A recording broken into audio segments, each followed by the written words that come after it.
Part of your streaming arsenal is what's on your desk, what's connected to your computer. It's more than just about the software. It's also about the keyboards, the cameras, the capture cards, the USB controllers, all of the things that go into your live streaming setup. So one of the things we want to talk about on the show is to make sure that you guys have the right knowledge to set up your streams just the way you want them, and to find out more about other things you may want in your studio or in your bag of tools for live streaming.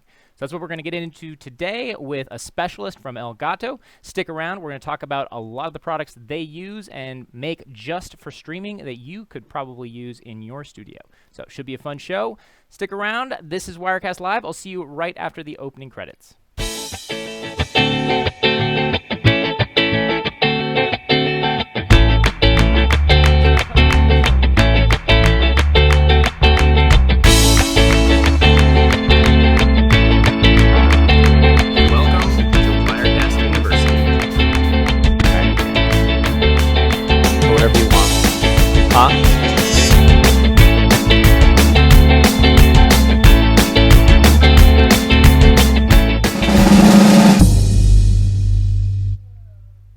Welcome back to Wirecast Live. I'm your host, Andrew Haley. Today is Thursday,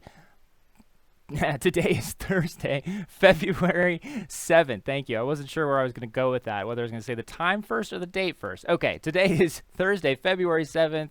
It's 2:30 p.m. Pacific time. You're watching Wirecast Live. Welcome. Thanks for joining us. If you are joining us on demand or watching after the fact, you can catch all of our shows in our archives on YouTube or Facebook. We stream live each week at this time on Facebook and YouTube, and we talk about live streaming. We talk about live video production, all the things that go into and around video and live video. In fact, there's so much that we don't necessarily know. We try to bring on experts in their field because it is a big topic and there's so much that can go into it. So if this is something you want to stick around and watch, we would love to have you. Please sign up for our email list. You can find us live every Thursday. Find out our schedule, who our guests are, our topics are, all that good stuff. Just go to telestream.net/WirecastLive and we'll send you updates to your inbox on what the shows are, what the guests are, and when we're going live. So it's a great way to stay notified. The other way to do it, of course, is to sign up for live notifications on Facebook or on YouTube, and you'll get that little ping from the social media platform letting you know that we are live and you should come join us, join in the conversation. In fact, we have a very active and engaging user base that comes and joins the show every week. So it's a great place to talk about the topics with other viewers, ask questions. There's a lot of experts here that join us in the chat every day. So the best place to find those users in that chat is either on the Facebook chat or the YouTube chat. So real quick, let me give a quick shout out to some of the peeps who are joining us right now. Lutz, good to see you, my friend. All the rest of you, let me grab your comments and actually put them in my comment display box so I can start pushing them live and doing some of that cool stuff. So let's just make sure I'm getting your comments. Bam, here we go. Looks like Robert, welcome. He says he's looking forward to this one. Let's see if we can put that on the screen. Robert, thank you. I'm looking forward to this show as well. We have a great guest for you guys today. Deborah Lee, let me know if that's coming on the screen. There is our show rundown. We're going to be talking about some quick announcements. We'll bring on our guest, Phil Eggebrecht from Elgato. We'll be talking about Elgato streaming hardware and some of the stuff you can do and they sell that will really up your live streaming game. We'll be taking questions in the comment, and then we'll wrap up the show. Should be out of here in about a half hour, 45 minutes or less. So it should be a great show. Now, Deborah Lee, let me know if you are getting those comments, and if I can put those on screen, just give me a thumbs up or let me know in the monitors. And then I also see on YouTube we have Pastor Errol Williams joining us. Thanks. Good to see you, Errol. And Tony, welcome. James, welcome. Thanks for watching. And hello from Milwaukee. Hello from Indiana. Let us know in the chat or the comment, either on Facebook or YouTube, where you're watching from. That helps us know, just where our audience is. We have a global audience. It's always fun to see where you're tuning in from. And, of course, share this out. Hit the like or the share button to share this with anyone you think might find this helpful if live streaming is something they're interested in. So, what are our announcements, real quick, before we get into our topic for today? A couple quick announcements. First, if you are looking to try or buy Wirecast, we have a 30% off winter sale going on right now. So, you might want to check that out at telestream.net. There is a big discount for anyone who's new to Wirecast and wants to get into it. So, check it out. Good sale going on right now.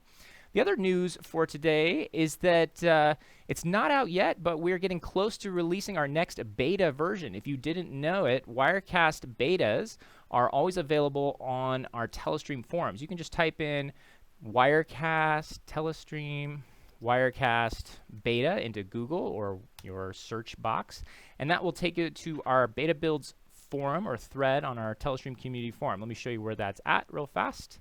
And you can download the sort of the latest features for free and test them out. It's a great way to give us feedback. You can let us know what you think of the new features and upgrades and updates that we've put into the software. We post all of our beta builds on our forum, so you're welcome to try those out and you can kind of get a sneak preview or try things before they actually hit the general release product.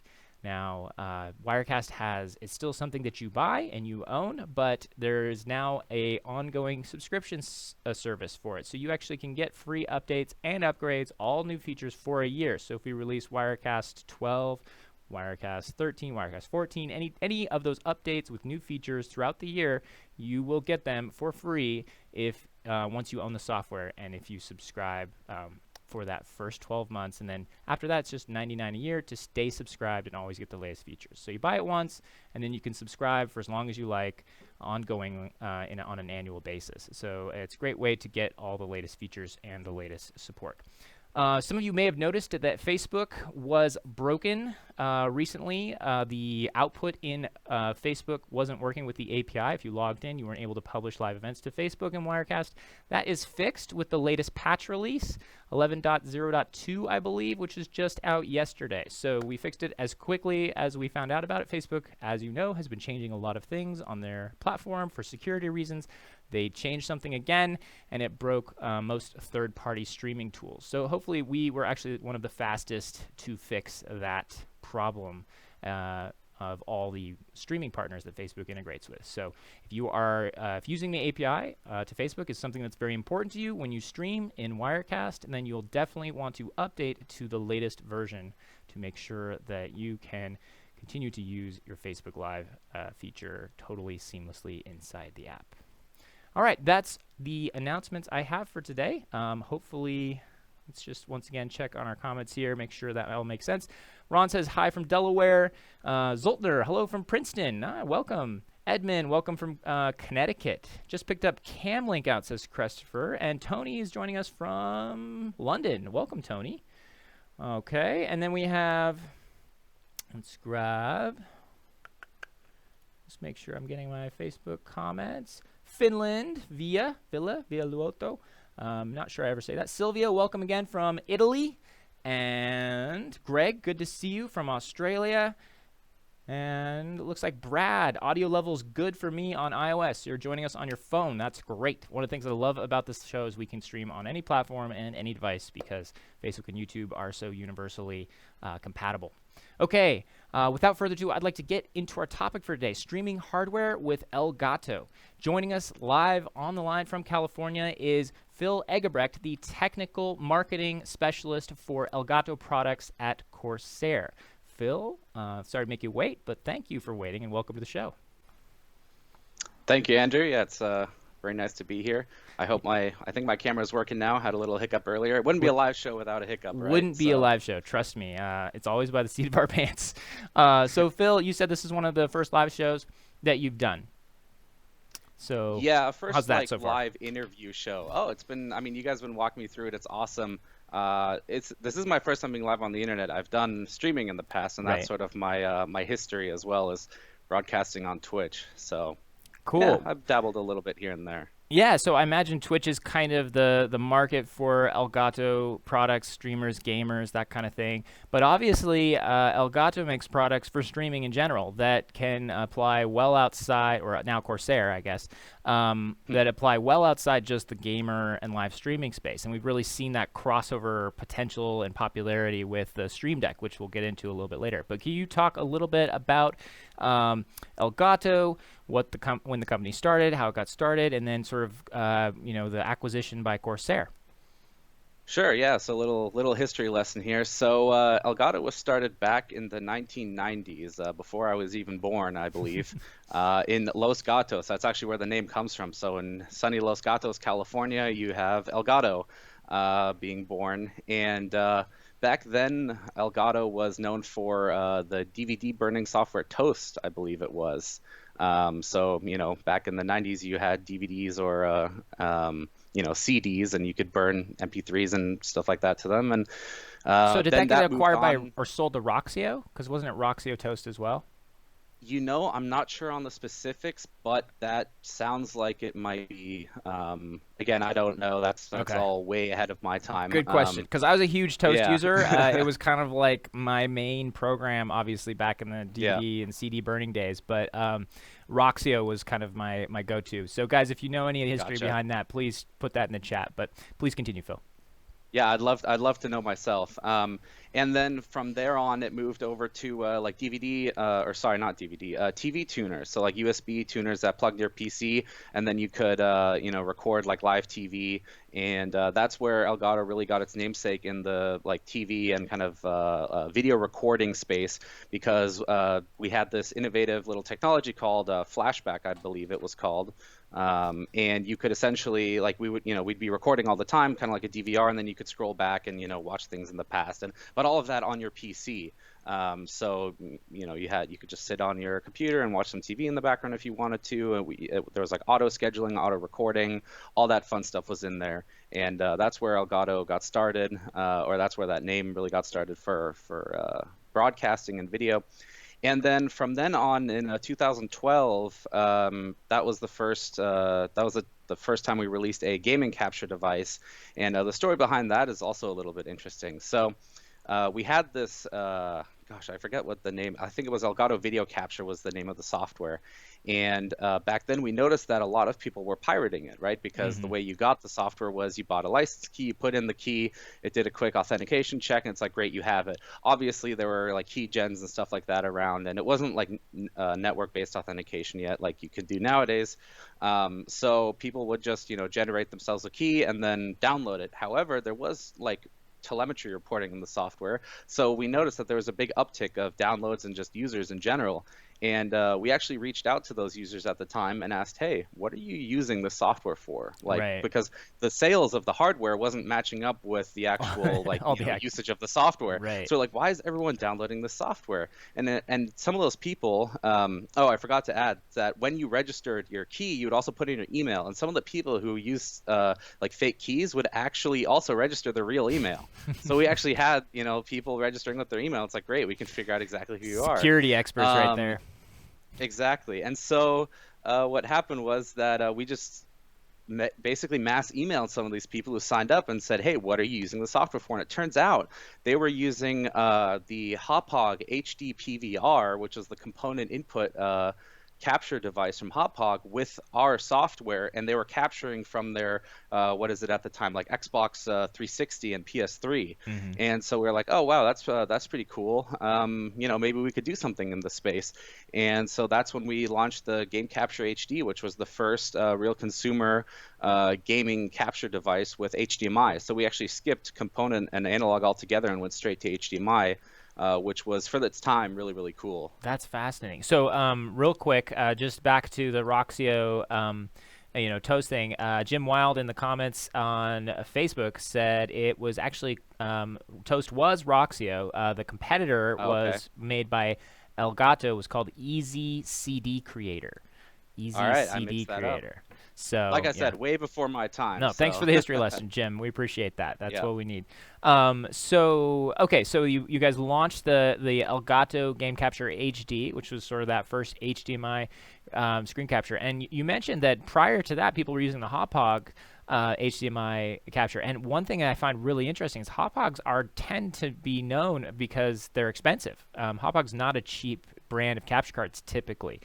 So that is so fascinating that they're buying these expensive hardware capture cards, but then they have to maybe they Yeah. spend all their money. They have to like rip off the software. So I was back then I was, oh gosh, I was like 13 I think, and I actually went and bought a PVR myself because I wanted to, be the next great YouTuber because Twitch was still Justin TV at the time. I Right. didn't really know about Twitch, but I thought, I could be the next great big YouTuber, Yeah. and well, didn't turn out that way. But yeah, I remember getting these really long white component cables and it being really messy and having to play in 720p because you could do 1080p and only 1080i, and yeah, those were good times. We're in a much better place now. A lot of cables, a lot of yeah. It's nice to have just a Yeah. single HDMI cable now that can do so much. So okay, that's a great history lesson. So then let's fast forward a little bit, starting with the Game Capture HD and kind of moving into that space, following your customers, listening to your customers. Elgato has kind of created that consumer set of tools needed for video capture and game capture, and now has sort of expanded the product line, which we'll get into. But recently, you guys were bought and acquired by Corsair, which is a well-known gaming company or brand in gaming hardware and peripherals. Can you talk a little bit about that marriage and when that happened, and sort of what who Corsair is and what they saw in Elgato? Sure. So we had I think we had a booth together with Corsair at TwitchCon, I think it was like the second TwitchCon ever. Mhm. We talked with them. We were like, hey, we had known people over there. We're like, hey, let's get a booth together. And one thing led to another. We got a booth the second year, and then we got acquired by them. So it just makes a lot of sense because they make PC, like high-end PC components, right? So that's your keyboards, your mouse, your RAM, your case, power supply, basically everything besides the motherboard, the CPU, well, they even make the graphics card in partnership with MSI. They've got a water-cooled graphics card. So a lot of the components that go inside your PC that are really, really high quality, and Corsair is really well known within the PC space. And we obviously are well known for our products in the content creation space, and there's no overlap there. So it's not like it was a hostile takeover. It wasn't like there was like, oh, we're gonna acquire you guys for your technology. It was literally like, why don't we just combine the two? You guys make great PC products. You guys make great content creation products. We'll just combine the two, and it makes total sense. And at this point, we own a lot of the desktop space for a content creator, right? If you're a content creator, you could have like 90% of your desk, except maybe the monitor and the camera, be Corsair and Elgato components, and so that's really, really cool. So that's really what it was, and it allows us to do a lot more as well. Of course, company than we ever were, and it just allows us to build more products. We have many more resources now, when it comes to money, when it just comes to the manpower, that sort of thing. So we can build a lot more products, and the acquisition happened 6 months ago, so you're not going to see the fruits of that right away, but plans are being made, and the future's looking really awesome. That's cool. So Via Luoto says, I use Elgato for getting my drone picture, the Elgato HD60S for getting my drone picture live. I fly with a unique Typhoon H Plus. I assume that's the Hmm. drone. Elgato makes it possible to send live video or pictures from the drone to Wirecast. It's awesome.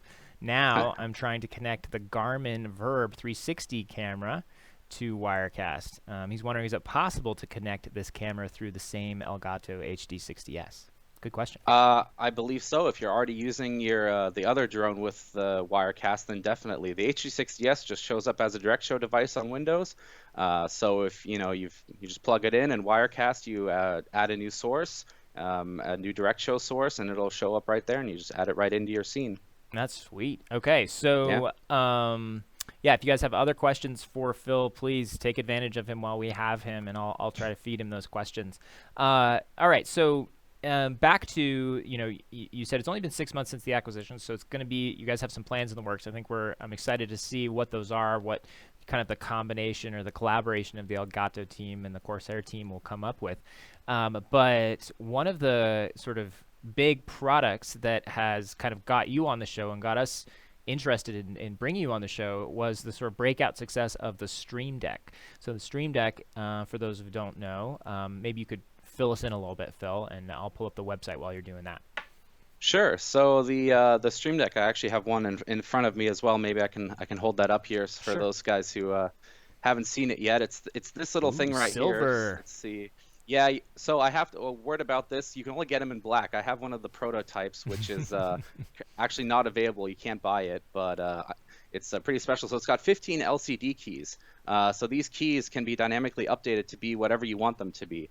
And Stream Deck was really born out of this idea that right now as a broadcaster, you are, especially as a gaming video content broadcaster, you are the director, you're the producer, you're the talent, you're the cameraman, you're everything, right? You run the whole show yourself, but there's really no easy way to actually control the software that's, running the show. And you would have to like alt tab out of a game and then hit like a numpad, or you would use your like F keys, like F1 through F12, and assign scenes and different actions to that. And it's just not a really great solution. And as streaming is becoming more elaborate, right, you're adding intros and effects and overlays and soundboards and this and that. A keyboard and just clicking on the software somewhere, again, if you're running this show solo, isn't going to cut it. And we also, so that's kind of the one end of it. The other end of it was, how can we bring some of the like prosumer and just professional broadcast elements to streaming, right? Streaming is becoming more elaborate and better, like I just said, with graphics, with overlays, with soundboards, with transition, all that stuff. And how can we bring that element from the professional space to the consumer? And we don't have TriCasters, we don't have knobs and dials and that stuff for controlling it, but we thought, okay, well, how can we change that? What can we do in the space? We know a lot of broadcasters, we've worked with a lot of content creators over the years, and so we talked with them, and what came out of that was the Stream Deck, and yeah, I mean, that's basically it, and it's just gone uphill from there.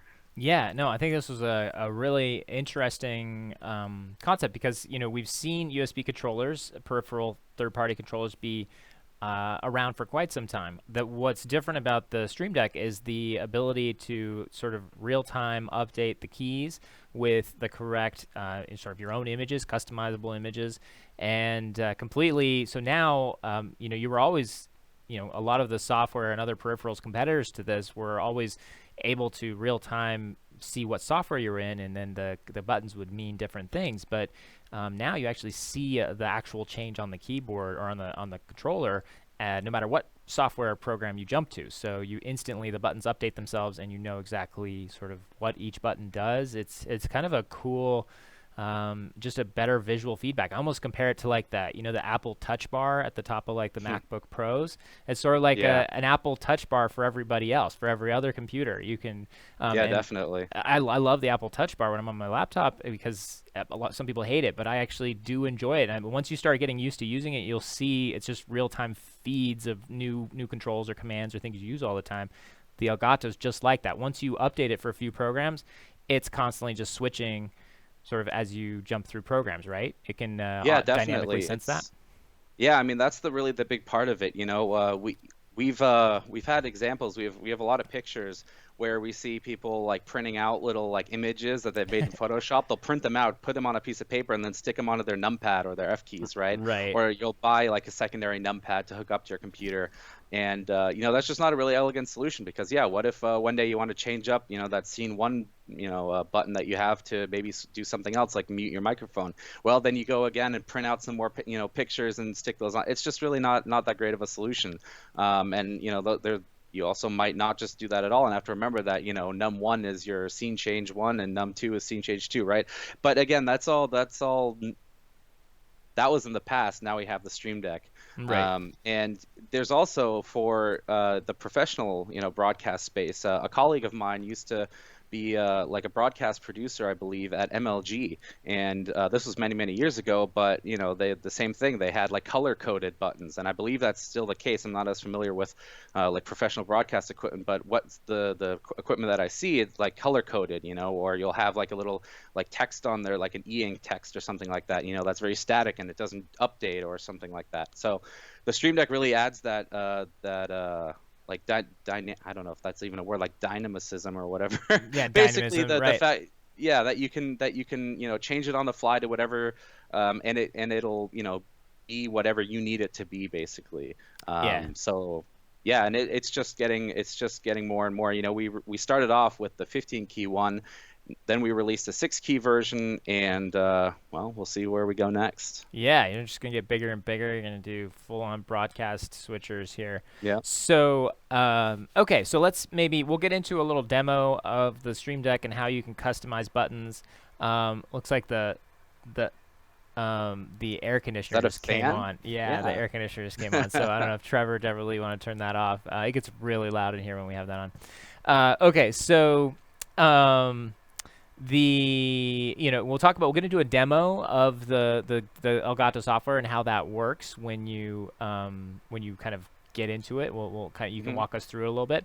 But Sure. what are some of the, give us kind of an overview of all the stuff that you're seeing that Elgato makes these days that streamers can take advantage of, and kind of give us an overview of the whole your product line Sure. and different things you guys make. It's pretty extensive at this point. You know, only 3 years ago, back in 2015 or 2016, we only had one product line, and that was our capture lineup. So we had the Game Capture HD, which is our first capture card, and that could only record up to 1080p 30, and then we went with the HD 60, which could a year later, which could do 1080p 60 is actually the first consumer capture card that could do 1080p 60 over USB 2.0. Then after that, we came out with our first internal capture card, our first PCI capture card, the HD60 Pro, again at 1080p 60. Then we came out with our HD60S after that, which could do 1080p 60 as well, but this time with USB 3. So you had that real-time, video coming into the PC. And after that, we launched the Cam Link, which was our which is basically like a little USB stick-sized HDMI input. It's only got one HDMI input and a USB output. It's actually what I'm using right now. So Okay. I don't know if you can tell over Skype, how well this is working, but I've actually got a Sony Alpha 6000 camera with its HDMI output feeding into one of our Cam Link devices. Well, it looks good. I actually have let me see if the background's gonna blur. Maybe not, but it's pretty good. a little bit. Let's do the Deverly, if you can pull up my card here, so you can just walk us Oh through yeah, here. perfect. Yeah, so we've got so the HD60 Pro is the PCI one. Then the 4K 60 Pro, just released about a year and a half ago, is our 4K 60 internal capture card. So that's for everyone who's on the cutting edge with their Xbox One X or the PS4 Pro. That's for them. And then also we have an interesting use case where a person or a streamer will have two PCs, right? One for gaming, one for streaming, to take the load off the gaming PC. Right. And also it supports higher frame rates. So for all the esports gamers out there, they can play at like 248 frames per second, and we can actually bring that in via the 4K 60 Pro, which is pretty cool. And then then there's the Cam Link 4K, and like I said, that's what I'm using right now to feed in my Sony Alpha 6000 to Skype, and that was also kind of interesting because we noticed that in 2015, 2016, that a lot of broadcasters were, at least the higher end ones, are starting to use capture cards, two of them in their setup, one for their game to bring in the console, and then another one for their camera. And we thought, well, maybe we can build a purpose-built product for this, take out all the internals, take out all the fancy stuff that made it expensive, and just again have basically an HDMI to USB converter, if you will. And that's how the Cam Link was born. And That's awesome. So this is the cheapest HDMI 4K, camera capture card I think you can find on the market. Yeah, for $130, you cannot beat that. Absolutely. You can't. It's got the super low latency. It's got the video quality obviously coming in from a camera is going to be better than anything you get from a webcam. So yeah, it's just a great solution. Oh, I love this slider example. Webcam. Yep. So good. So just you get the advantage of your nicer camera, your nicer lenses, your nicer sensors, better resolution, all that stuff. To be fair, there's USB capture cards out there with sort of more bells and whistles that are higher price points. Typically, the ones we recommend to the Wirecast customer base are in the $300 range and up. Yeah. For USB, those are just the starting prices typically. So this is a really good deal. It's a really great solution. It'll get you, it depends. Like, I mean, if you just need an HDMI input, basically, for any reason, the Camlink will cover you for that, right? If you're talking about things like color spaces, right? If you're looking for like 444 input, that kind of stuff, for like chroma subsampling, you might not get that with the Camlink, but for $130, it's pretty unbeatable to get a 4K 30 input, which if you're broadcasting over to the internet, over the internet, all that stuff's going to be downsampled and downscaled and downresed anyways, so you might not benefit as much from that anyways. But it's a great starting solution. USB 3? Yes, absolutely, USB 3. Okay. So you do need a USB 3 port. And then actually, I see you're hovering over ScreenLink there. So ScreenLink is an app we just launched at CES a couple weeks ago, and it's for capturing from an iOS device wirelessly. So nice. We built on top of one of Apple's frameworks our own codec to send video over Wi-Fi to a PC or a Mac, so you can play like AR games, without being tethered to your without being tethered to a cable or anything like that, and walk around, or just some mobile Fortnite or Clash of Clans, whatever it is that you want to play on your phone, be it on an iPad or an iPhone or iPad, you can play that. So what are the chances we could get this into Wirecast as a real-time game capture That's solution? actually already possible. So if you've got a ScreenLink on your phone and you've got our 4K capture utility installed on your PC, we actually just it'll show up as another direct show device. Awesome. So it just shows up as a ScreenLink, Elgato ScreenLink, I believe, just like a capture card would, or a camera, like a video camera, and then you pull that right in. So that already works. Windows and Mac? Windows and Mac, yes. Although on the Mac side, it doesn't support third party, so you can only use it in our game capture software. On the Windows side, you've got that full third party support. So do you mean third party? As in third party software? Yeah. Explain that just a little further. So on the Windows side, you've got the API Direct Show, which we've implemented, so that way you can add it into any Direct Show compliant software like Wirecast, exactly. However, on the Mac side, we haven't implemented anything there yet, so you can only use it in our own game capture software. You can't use it in any, like I said, third party, external like Wirecast or. Got it. So two questions. You could two thoughts on that. First is that's a so in other words, what you're saying is if you have a Mac and you want to capture that signal, use the Elgato ScreenLink app. Is it Android and iOS? It's only iOS right now. We don't really have plans for Android at this point. Obviously, the future is open to changing. But I mean, we just released it, so we're basically just looking at feedback. If we start getting millions of downloads and everyone's buying it, we'll see where we go. Yeah, it's true. It makes sense. You just get out what works. So it captures iOS devices on Windows or Mac. If you're on a Mac, you need to capture that. On a Windows, you can share that out through Direct Show to any software like Wirecast. On a Mac, you had to open the ScreenLink software and just record the thing. But on Mac, they have this open source video frame sharing protocol called Siphon. So Siphon's a great way to. So if you guys implement Siphon into your software, that would be easy. That would great. Then we could easily get that into Wirecast because that's compatible on Wirecast on Mac, or of course NDI. Great way to get that out too. Definitely, yeah. I'm not going to rule out any options, but just at this moment, right, we just don't have support for that. Totally. But in the future, again, who knows? So now we have the video capture. This looks like old school for retro gamers and people with old VCRs. It's interesting. I don't really know why we keep this around, but someone somewhere made the decision that, hey, video capture is still a product we should have. It's still a thing. It's there. It's not real-time video. It's only meant for capturing an input from a VHS player and then converting that to digital. So I Okay. guess there's enough people out there who still have VHS tapes to make that worth it. Okay, so this once again can't share the live feed of the software. No, it Okay. just records right into the software. We Okay. do all everything for you. It's not meant for broadcasting. Not meant for broadcasting. This Keep came that in out mind. in oh boy, like 2002 or Ye- 2003 or something like that. So it's quite old at this point. Okay. And I need to put a disclaimer here, folks. We have not tested all of these devices. So if you're at all, wanting to just make sure this is 100% compatible with Wirecast, the best place to go is to the Telestream Wirecast devices page and just check. I believe we can go there right now. I'll just show you. You can head to telestream.net. You can go to our streaming solutions or products, either one. We'll just go down to Wirecast here. And then you can click on the devices page right here at the top of the page there.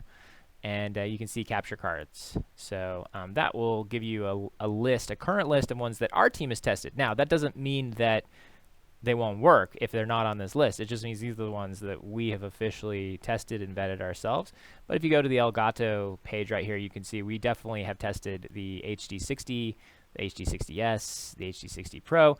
And as Phil was mentioning, one of the cool things here is most of the Elgato cards, at least on Windows and Mac, work with sort of the built-in DirectShow drivers. So that's this sort of universal device, and DirectShow is DS right here. That's DirectShow, and then AV Foundation is Apple.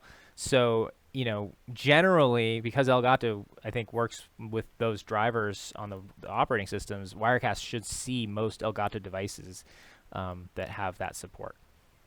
Yes, definitely. Yeah. The CamLink is actually our only UVC device currently. The HD60S and Pro and 4K60 Pro and HD60 all use DirectShow. DirectShow or AV Foundation. Actually, not AV Foundation, unfortunately. Okay. Again, on Mac, we're a little bit more limited. Okay. So, Got it. yeah. Okay, so keep that in mind. Always check Elgato's system specs Yes. on each device to make sure that it's going to work with your computer and your setup. Okay, let's take a quick. If anyone has any questions, please chat them in. I'll take a quick moment to pull those up from you guys. I'm not seeing much from our folks on YouTube, but on Facebook, we have. Greg says, a friend of mine is using CamLink every week, and it's working well with the Windows rig. That's good to hear, Greg. Thanks for that feedback. He's Thank also you. wondering, does this strip macro vision? I'm not quite sure I understand that. Perhaps, I don't know, Phil, if that makes sense to you, but when maybe he's asking when you share. I mean, I don't know. I mean, in terms of our capture cards, they just capture standard HDMI inputs. I don't know if this is an HDMI protocol or something like that you're talking about. We just capture the standard HDMI input. We don't do anything special with like timing control or anything like that. So yeah, unfortunately, I don't know either what macrovision is. So Okay, yeah, Greg, if you want to clarify that question a little bit more, explain what macrovision is and in what context you're wondering if it gets stripped out. Whether it's the Elgato card or sharing through Siphon or whatever. Gary says, I use 2 cam links with my Wirecast setup in my studio, and they work great. Cool, Gary. Thank you. Oh, living on the edge. 2 USB high bandwidth USB devices. That's always that can be a tricky one. Yeah, good point there, Phil. If you overload your system or your USB bus with a bunch of USB peripherals, it gets risky. So we've had Wirecast users call in and said, why doesn't Wirecast work well with 6 USB cameras? Well, yeah, that's not so much definitely Wirecast. It's your USB bus. Definitely. No, we see that a lot too. I have 3 capture cards. They're not working. Well, bandwidth is a valuable resource. So, yeah. but we actually, I mean, on that topic, I don't know if I can jump to this, but I had talked briefly when we spoke earlier about the Thunderbolt dock that we have. Yes. So is that on the website now? Let's go to the dock. It is on the website. Here we go. Yeah. All right, pull that up. So I sort of covered capture cards at this point. We need to come back to some of the other stuff, but let's get into the docks. So We'll do the docks next. So we've got Capture, and that was again our first product line. And we've been making Thunderbolt docks as well. We were one of the very early adopters of Thunderbolt, all the way in the days of Thunderbolt 1 and Thunderbolt 2.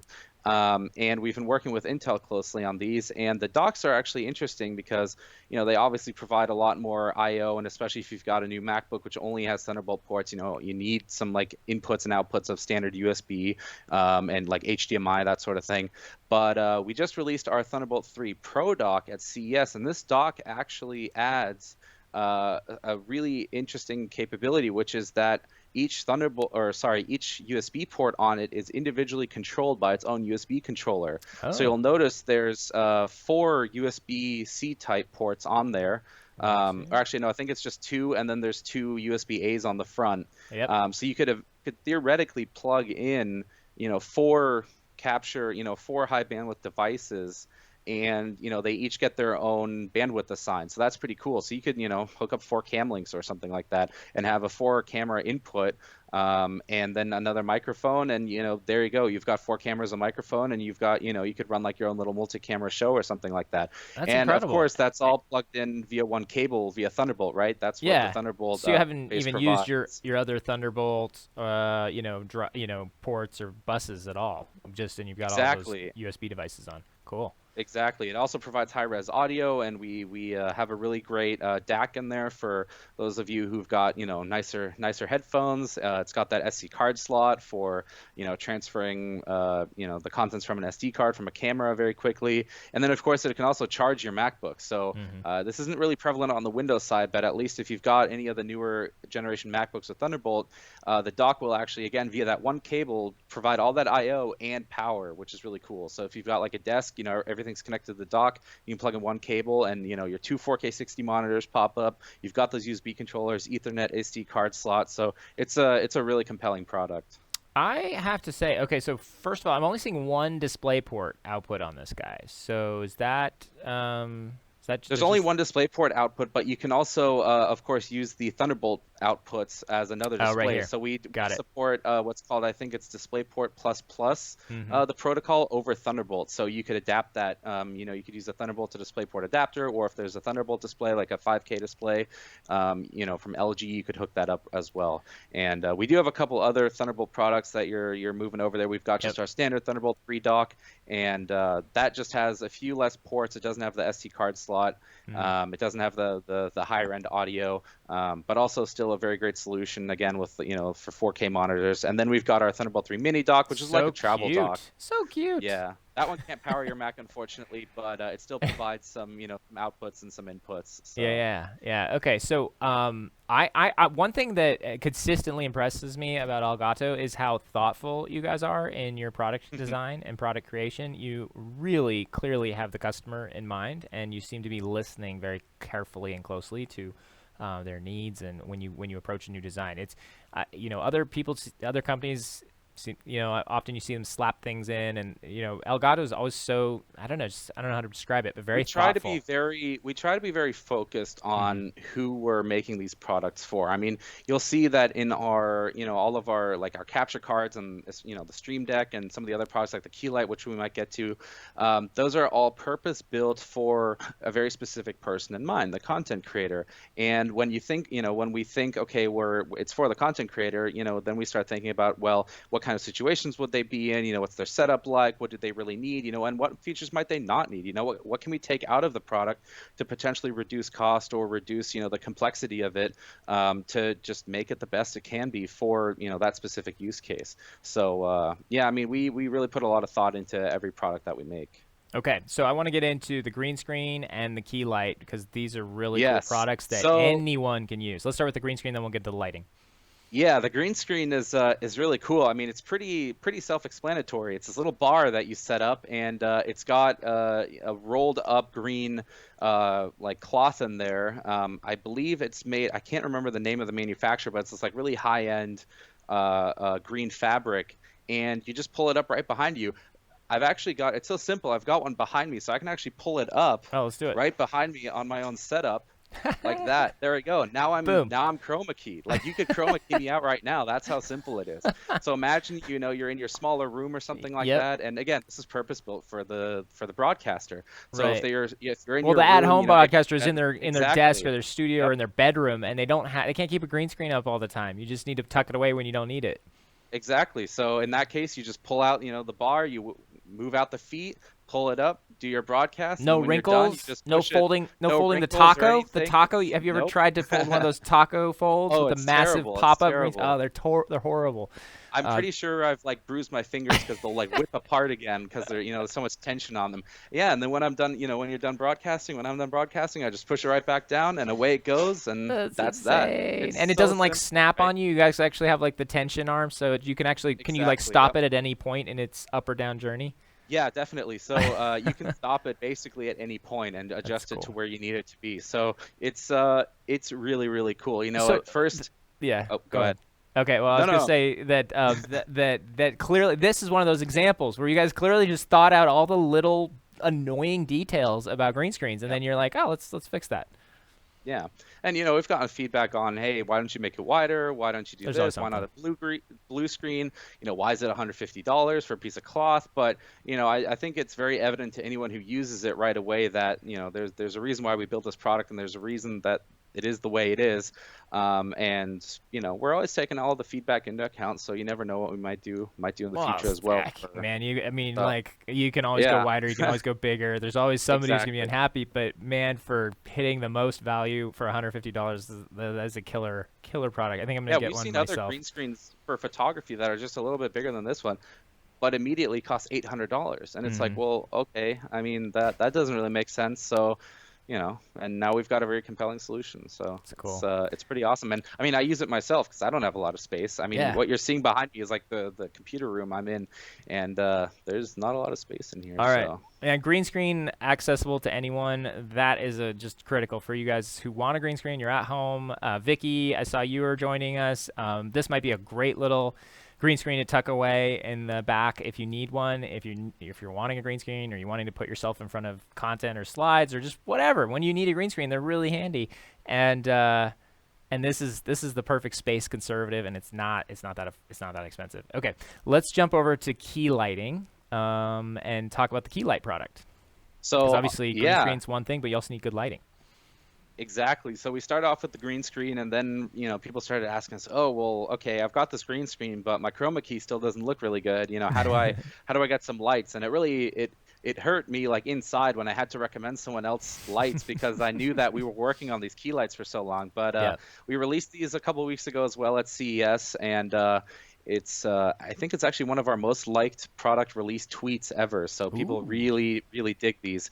And Keylight, it's a Wi-Fi controlled LED edge lit panel. So I've actually got one here. Wi-Fi controlled. I'm gonna pause this. Yeah, Let's so cut I'm to you. gonna get to that. But so basically, it's this panel right here. You can kind of see how big it is. You can see how thin it is as well here. It's super thin, and it's built out of, I believe it's some aluminum, and it's got like an opal sheet on the front here, and the LEDs are on the outside here. And they actually shine inwards and then out, so that way you get that really really soft effect that you don't get when Ah. you've got just an LED light that's pointing directly at you, Yeah. using like a diffusion like plate or something like that. It just doesn't work as well. Right. That's And the other clever. interesting thing is that it's well, it's got controllable color temperature, like warmer, colder. I believe it's like 2,000 something Kelvin up to 7,000. So it's got Range. basically the whole range you would need. It also goes from obviously 0 to 2,500 lumens. So it's one of the brightest lights out there that you can get for this form factor, and at the price point as well. But the really neat thing is it's got no controls on it. So this is the back of the light, and it's only got a power button, power button and like a power input. And this light has a Wi-Fi chip on it, so you actually control it via your network. So once you get the light, you just pair it using like a PC or a Mac or your iPhone, and then it shows up right on your PC or Mac or on an iOS app that we're going to be releasing soon. And then you can change the brightness, you can turn it on and off, you can change the color temperature, all in real time without ever having to like get up and move the light. And again, if you Dude. think about it, Yeah. if you're at your desk and you're broadcasting, Yeah. um, The last thing you something want to do is get up and changes. change the lights. exactly. Then you knock something over, and then something breaks, Mm-hmm. and Mm-hmm. it's just not a great way Elegant to do things. solution.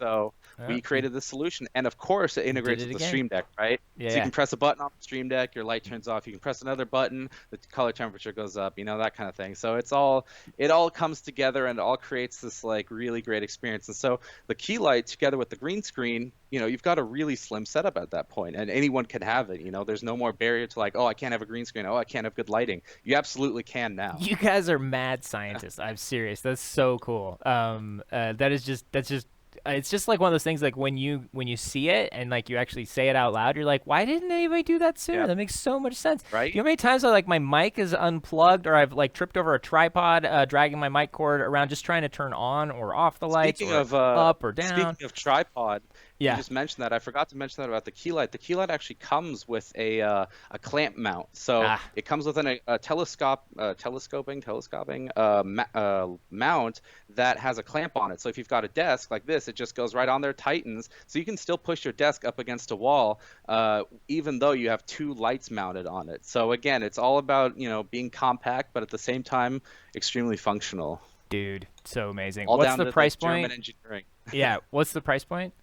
The light retails for 199. So again, it's not on 199. the cheap end. We've gotten a lot of comments about that, but I think especially you and maybe your viewers will understand that, for lights like this, for the specs, the functionality, the design, you can't really get much cheaper, right? I mean, sure, you could go to IKEA and buy some sort of lamp or whatever, Bring but me back again, to for tripping. if you compare it, that sort of thing, Yeah. we're offering a really great solution at a really great price point, and it includes the mount as well. So it comes with that Right. like clamp mount for your desk. So That's it's amazing. pretty awesome. I use two Wi-Fi of them controlled. myself. Yeah, dude, I'm Yeah. all over that. I'm working on a home studio here, and I'm gonna be that. So, question from Silvio: Can it be battery powered? It cannot be battery powered. So again, this Okay. is one of those things where we looked at it and we're like, in our use case, right? For if you're creating content, you're sitting at your desk, you probably have a power port there, and you don't, you're not going to be out in the field or at some event or something like that. You don't need a battery. So that's one Mm, of those, that's where I talk about we also cut features because, we look at it and we really make it specifically for, that certain use case. And the use case of at home at your setup is that you're going to have power, basically 100% of the time. mm, Um, so yeah, no battery, unfortunately. And again, there's no physical controls on it either because, again, you can do it all via Wi-Fi. So you might be a photographer and go to a shoot on a set somewhere. In that case, yeah, you'll want controls on the light itself. But again, if you're at home, you're sitting at your desk, you don't need the controls on the light because you wouldn't use them anyways. right. So it's again heavily optimized for a certain use case. Cool. Well, big response from the audience on both of those products. Wow, wow, that green screen, it looks absolutely fabulous. Those key, very nice. Those key lights look amazing. Will two key lights nicely light the Elgato green screen? Do they need one? Do they need two? Absolutely. And then So, go oh, ahead. go And then ahead. also, can you Oh, leave them plugged in? yeah, so the key lights in a lot of our material, like our marketing materials, see online, we have two of them. Obviously, that's the best solution, right? You get even lighting from the left and from the right side. But you can absolutely get away with just one light. It actually gets so bright that you can actually turn the key light around, face it at the wall, set it to like max brightness, and then use it essentially as like bounce lighting. Mm-hmm. So you can totally get away with just one. But if you really want, the best of the best, and make sure you have absolutely no shadows, anything like that, then you can go with just just the two, one on each side. And the great part about the telescoping, I feel like I'm saying that wrong. The mounts is that you can make them go very, very high, so they can be completely out of your like peripheral vision, and so they're not, your eyes aren't like watering up when you're streaming or something like that. Right. Cool. And they stay plugged in. I think that was the other question. Is like, do they stay plugged in? Yes, they stay plugged in the whole time. Yeah, let's show. You actually have once again great design here on the website showing the telescoping mounts. So there's they swivel. You can direct them anywhere, and then let's repeat that animation so you guys can see. You can clamp it on the desk or wherever. You can change the height. Is it like 4 feet? I think the total is 6 feet actually, Oh, so it goes down nice. from 1 foot to 6 feet, and it's got what is it, quarter-inch threads on each side, so it'll work with any standard tripod Nice. mounting or like camera mounting system. So if you've already got, a tripod or you need to have a different setup, it'll work with that already out of the box. So we And made there's sure the that it'll work for every situation. control center. I assume you can save presets to the Stream Deck. Yes, absolutely. So if you want to save a preset, you kind of have like a daytime and a nighttime, that sort of thing. You can absolutely save those to the Stream Deck. And again, it's all super easy. Once the light is on, you can drag the sliders and see real-time feedback. So say you're adjusting the camera, right? You would have to get up, adjust the light, sit back down. Okay, how's it look? Nope, doesn't look right. Well, now you can just sit there and move your mouse around, be really lazy, and get the desired effect. So it's pretty Yeah, awesome. that is really slick, Phil. Okay, so we are running pretty long here, so I want to just do There's a one lot to last talk thing. about. I know, man. You guys have a lot of products, and they're all worth talking about. So I love that. So let's get into the Stream Deck software real fast. We'll just kind of show them a little bit what it's like. I have it here on my desktop. So once you install, you get the Stream Deck itself, either the 15 key or the 6 key. You plug it into USB. You download the Stream Deck controlling software. And I did some demos on this. People can actually see this. I think this is when I set up the original, sort of did some quick button design and talked about that. But one of the cool things is so you can create a custom layout or a custom profile, right? So Yeah, exactly. I mean, Stream Deck is all about making it your own. So right. we start you off with essentially a blank canvas, and we go, what do you want to use Stream Deck for, right? Like what actions? We call them actions, by the way. So everything you do, you press a button, it executes an action. What actions do you want on your Stream Deck? Be that controlling your streaming software or just I don't know, executing a bunch of hotkeys or something like that. We can do all of that, and you can set it up the way you want. You can also make it look the way you want, right? The icons you have there that I can see were not the icons that we ship by default. You actually Right. looks like you made those yourself. I did. And that's a really great part as well, right? So if you have for instance, a microphone action like a mute microphone, you could actually set it to blue when it's unmuted and red with the slash when it's muted, and that way you can see really easily. Okay, at a glance, oh, my microphone is muted. You press it again, it's unmuted. And we've got integration, you can see here on the sidebar, with a lot of different programs, and not just programs, but also just services like Twitter. You can actually tweet out your broadcast with the Stream Deck. So if you want to send a tweet, you just sign into your account. You can set up a tweet like, hey, I'm going live on, like the Wirecast Live show, and then boom, there you go. You just tweet it out that you're live. So it makes it really, really easy. And yeah, you just authenticate, put in your info, Cool. and works like that. And same with YouTube, with Twitch, you can post chat messages. You can update your title, the game you're playing. You can see what viewers you have. You can control your donation software. So if you are using something like Streamlabs, their kind of donation system, you can pause it, you can start it, you can do so many different things. It's awesome. It's crazy. Yeah. So you've got all this sort of integrated stuff that comes more, and then from like a blank canvas, you can drag an action. There's also this more action. So you actually have an action download, like almost store, where other software, you can find other software on here, other things you may be looking for. Exactly. So we just released our SDK at CES as well, so just a couple weeks ago, and this has been something people have been asking for since day one of Stream Deck release, which is, hey, I want to build my own integration. I have a really cool idea, I want to build it, and unfortunately, up until now you couldn't, but now you can, and you can see there's already some examples that we've made there. We've already got, we have. I think New Blue put one of their software or their titler plugin. I don't know So what's it called. Overstream. That's what Tyler it is. Live and Overstream. I don't think it's Tyler Live. I think it's Overstream, which is their more streamer centric version of Titler. But we worked with them very closely to get that in day one. And maybe just the list is very long. I think you can find it just by scrolling through down. it. Okay. Yeah. Maybe.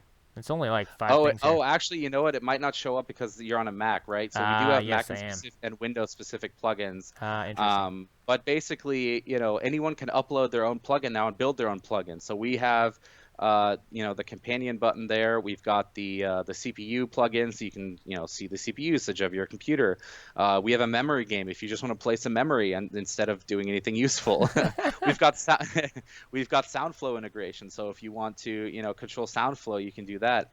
If you want to see how many new emails you have, we even have an email integration there. And someone just built an IFTTT plugin, so you can actually control your Hue lights if you wanted to, or your smart home appliances with Stream Deck. So we actually have examples of that, where someone is turning off all their lights. One of the things I'm doing is each button is considered an action, so that I can basically build a custom profile. Can I set the Stream Deck into a mode where it automatically switches the profile as I change programs, focus programs? So if I have, say Chrome, right? And then I have, and then now I jump into Wirecast, and is it possible for the Stream Deck to automatically know which program is in focus, which application is focus, and then change the button set? So if you click on the little settings at the top right there, or just under edit profiles. Oh, sorry. That one right there. And you click on the profiles tab, you can actually set a application that it should listen to. So on the right there, you can see Stream Deck will automatically switch to this profile when the following application is in the foreground. So right there, you've got Wirecast selected. So it'll show all your recent programs, and then you can choose, okay, so if you've got a Wirecast profile and Wirecast is in the foreground, it'll actually switch to that profile. And then if you click on Chrome, it'll switch to the Chrome profile, and back and forth like that. So that way, depending on what you're doing, like for instance, we know of people who use it with Photoshop. They open Photoshop and it automatically switches to the Photoshop profile because Photoshop is in the foreground. So we try to be smart about the way that works. Okay. So and then if you didn't want it to jump around and switch profiles, you would just keep one the whole time, right? Yeah, you would probably set up like a default one that that doesn't react or anything. Yeah, exactly. Okay. You can have like a default that's one. mode. Okay. And then is there a way to set up? I wouldn't want to if I set up 5 profiles, but then I wanted to kind of jump into my default profile and I didn't want it to jump in between the other ones. Would I just set all of them to none for now, or would I have to deactivate them? There's no way to deactivate them right now. So if you do have like a Chrome one and you open Chrome, it'll always switch to Chrome. There's still some usability improvements we can make there. But that's definitely, I hadn't even thought of that because I myself don't use the profiles much, but that's definitely good feedback there on how to temporarily disable one in case you're getting annoyed by, switching back and forth. Right. Will it remember if I do set up a profile one for Chrome, I set a bunch of actions just for Chrome, and then I'm like, okay, I don't, I just want to, for now, I'm just working in I want my master, my global profile that's just controls all the actions that I've assigned just randomly from all these different actions and functions that I want. And I want the global to just stay global, and that's the only one I want to use for now. If I was to deactivate the Chrome by just coming in and saying none, would it still save all the actions?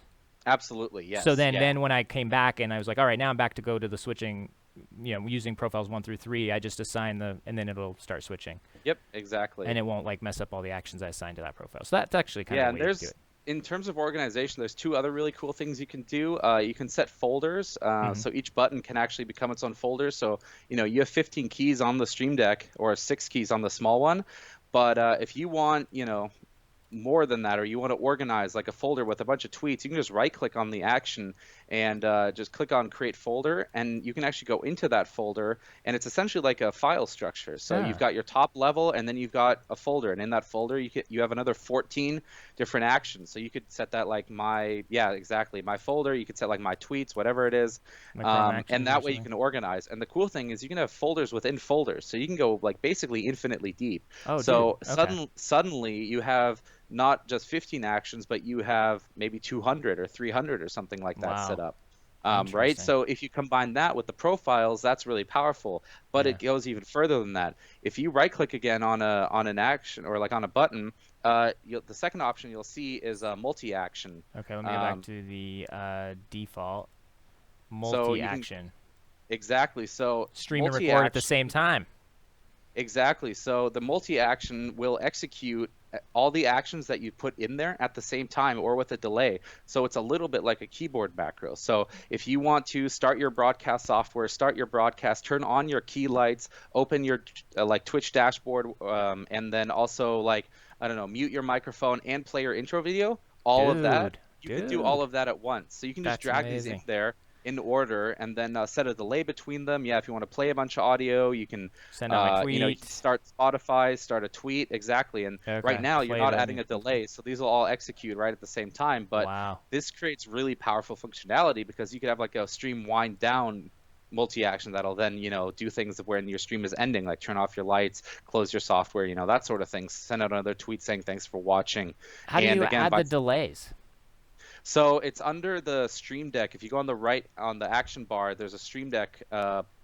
There it is, actually right up there, Stream Deck, and then you just add a delay. You drag it in. It's basically another action, and then you can Okay, just that set was just that like a buffer in between these different exactly. ones. So if you Okay. know that a sound effect will take like 10 seconds, Uh-huh. then you can set that to 10 seconds, and then it'll wait, and then And it'll then the next execute the one next thing. on the So list. again, it's a little bit like a keyboard macro or just, macros in Yeah. general, but much more powerful because you're not just executing or sending hotkeys, you're tweeting on Twitter, you're posting messages, you're, doing a lot of different things, muting microphones, switching scenes, all that crazy stuff. So Wow. Stream Deck is really, really That powerful, is crazy. and it's you could do a lot with it if you put a lot of time in. And then on top of that, once you've customized all this, you can actually then change the icons, right? You can have all the Right. icons be whatever you want them to be, so you Right. can really have it, be your own. And we include a tool we call Key Creator that we actually we I'll created do a that right website. now. It's Yeah, we basically can go to create a design. So let me just jump in and do that. yeah. Create new icon. So it's basically like a mini version of Photoshop with a bunch of pre-made icons that we've got on there, so you can create icons very easily. You just click on it, and then it'll add it in there. And I think if you control click, it'll actually add the layers individually, like it'll add Oh the yeah. icon separately from the Okay. background. Uh-huh. And they customize that, and then it'll export it in the exact format that you need for the icon. And you can also just obviously use Photoshop or any other like graphics engine or tool to make your own icons. But this is just a very simple way to get started if you don't have access to Photoshop or something like that. So What again, files does it oh, support right now? Supports videos, supports MP4s, so supports it GIFs. supports GIFs. If you want to have like actions or you want a key that's doing something on it, you'll have to it'll use the GIF format. So you Okay. can have looping GIFs, you can have single loop GIFs on there, and those can be on every key. So you could have a Stream Deck that's like just moving and a lot is happening on it at the same time because it's all GIFs. Right. And then it supports drag and drop. So there's my key. Yep. Sweet. Okay. Wow, this is incredible, Phil. So yeah, this is something. This integration, the SDK is out now. People are building apps, as you can see, or integrations that you can download and install for different programs. We are looking at this sort of SDK as well. I mean, we may, for now, you guys could build one. If you can, anyone can download the SDK, so there's nothing stopping Yeah, folks. exactly. Anyone can build it. So you guys could certainly build your own custom Wirecast integrations that you want, if you wanted to share, if you're a handy programmer. And then, yeah, we're looking at this as well. So we'll kind of factor it into our timetable. And I can't promise that we're going to release anything for this, but we may. And we may not. But at least this powerful tool is out there. And for right now, as you were saying, Phil, there's so many keyboard shortcuts in Wirecast already. Very easy to tie them to these keystrokes and macros and the rest of it. So you could really single button your show just like you're talking about with Oh yeah, playlists and Take Shots definitely. Live and the rest of it. So really, really cool, Phil. Thank you for showing. Silvio says, very impressive. Price for the 15 button version. So again, depending on what area you're coming from, this may shock you, but only $150 for this. Nice. And the software, we're continuously updating it. We used to not have multi-action. We used to not have folders. Now we do. So in the future, we're going to keep making it more powerful. And the magic is really in the software. So in the future, who knows what's going to happen? But it's only going to get better from here. Totally. And we have a smaller version which has 6 keys. So if you're not really sure yet, how useful it might be to you, and you don't want to spend the 150, you can buy the 6-key version for $100. And again, the same software, it's just 6 keys. So same folders, multi-actions, everything is the exact same. It's just 6 keys. Cool. So Zoltner says, can I have a Stream Deck for each hand, please? And you can set up multiple actually. So I didn't cover this, but you can connect as many as you want. If okay. you have 5 USB ports and you want to connect 5 Stream Decks, go ahead. Now you suddenly Wow. have what's 15 times 5? I think that's 60. Then you suddenly have Yeah. 60 keys, Yeah. and again, each could become a folder and a multi. So you see Yeah, where you're yeah, it starting to gets go with this? It's crazy, levels and levels. right? So, how does the Stream Deck software manage multiple connected Stream Decks? It just sees each one individually. So you'll have like Stream Deck 1, Stream Deck 2, Stream Deck 3, And or you you can jump rename between them. them? You could Okay. say Stream Deck left side, Stream Deck right side. You can just jump between them. You can I copy profiles back assume and you've forth. And tested unplug and plug back in Stream Deck 1, Stream Deck 2, that there's absolutely, memory yeah. that the computer and the hmm software can remember which was which by a unique Yes, device ID.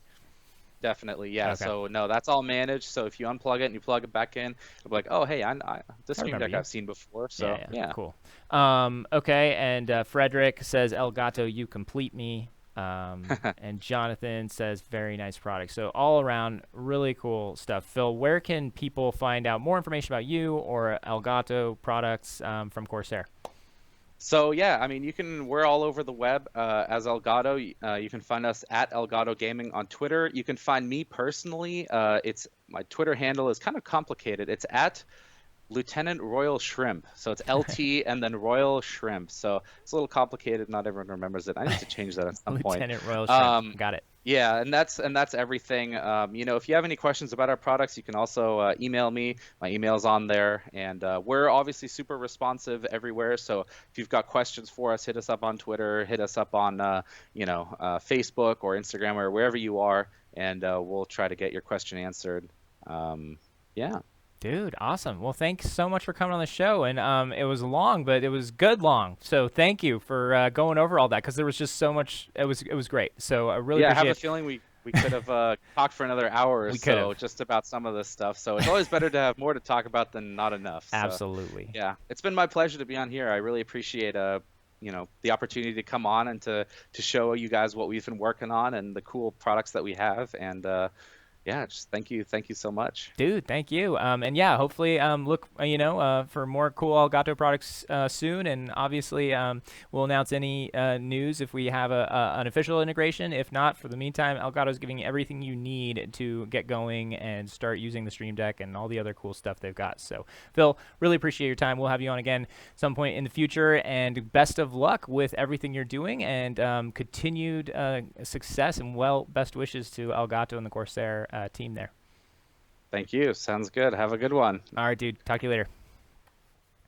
So that was a Phil Eggebrecht, the technical marketing specialist from Elgato products at Corsair. And man, wasn't that cool? That was so rad. I'm so glad I learned a lot there.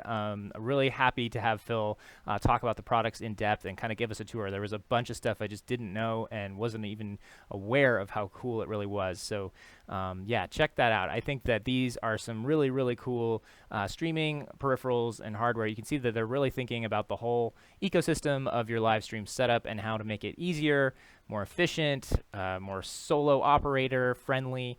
And yeah, they'll continue to innovate and solve problems and pain points for you guys. So I encourage you to check that out at Elgato's website.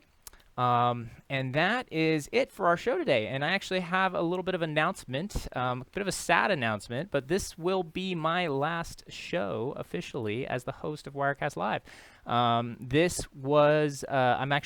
been offered a new job over at Avid, and I will be taking that starting next week. And so we are going to take the Wirecast Live show is going to take a bit of a break while the team here reconfigures and sort of thinks about how they want to go forward with the show. So we're not exactly sure when the next episode will be live, but it should be soon. And they're going to kind of take some time to look at the new format of the show. So I'm, obviously a bit of sad news for me, bittersweet. I've really enjoyed being the show host for the last over 100 episodes now. You guys as an audience have been amazing.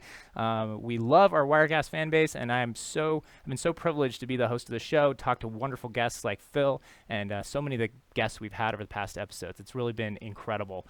And so in honor of that, we kind of recut our blooper reel. It's been a little bit of a wild ride trying to host all the videos here over the last, I think I've been doing this 5 years now. So not just Wirecast Live, but being a Telestream evangelist for Wirecast and ScreenFlow.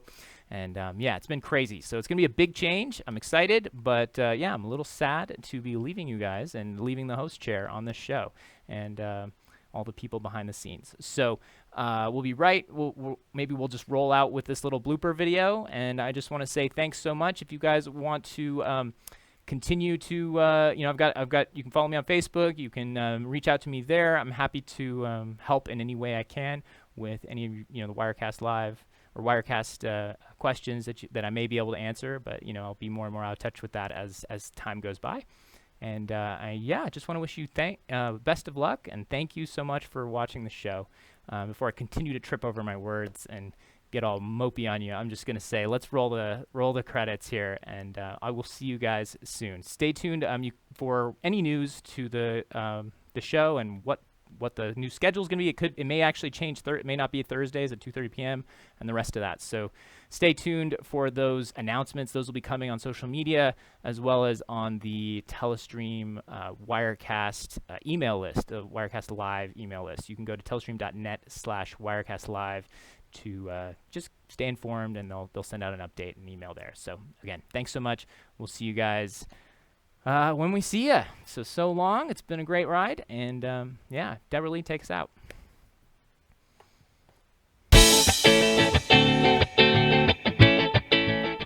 Okay. What's new in Wirecast 8.2 Take 2? Okay. Weird. I'm getting all kinds of coffee stuff. Okay. A new option called iOS Cam or Wirecast Go.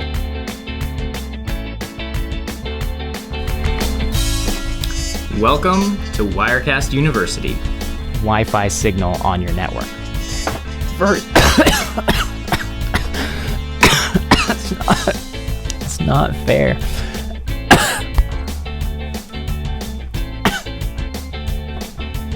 It's not funny. I think we're already live on Facebook, guys. So you can see here on my shot here, I actually... every time you open the door, the ceiling goes crazy. I just got some all over my... So first, make sure you've downloaded at least video compression and technology. So good for a second. In this tutorial, I'm going to show you how to connect your Wirecast... the ghost. Take 2 or 3 MIDI controlling tutorial. So you want to make sure that you are using one of the supported...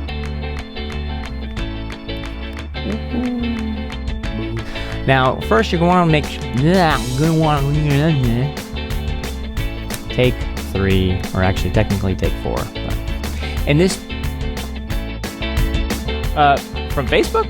No. No, I think it's very good advice. I've actually been wondering how to do that because I always have like a, like an intake of breath.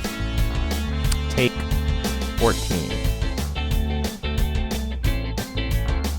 Hey, Wirecast user, it's Andrew, and as you may remember, take 15.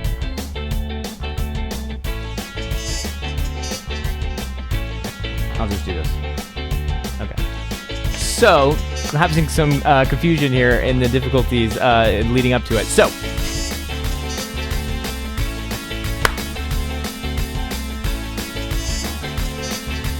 oh, you'll have to crop that out. It's just this. Just crop it. In this tutorial, I'm going to show you how to connect and control. We have a very big color difference.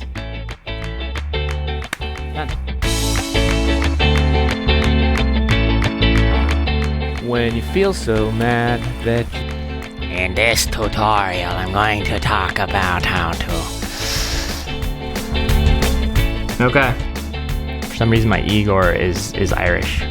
But we're going to keep rolling because this is live and we've got a show for you guys. So first of all, once you have those 2 things, you're ready to go.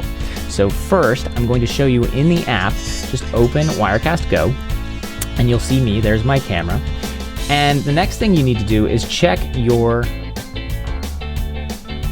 And I lost battery, of course. Okay, we will take this another run at clunky Or whatever you want. Huh? They're both going?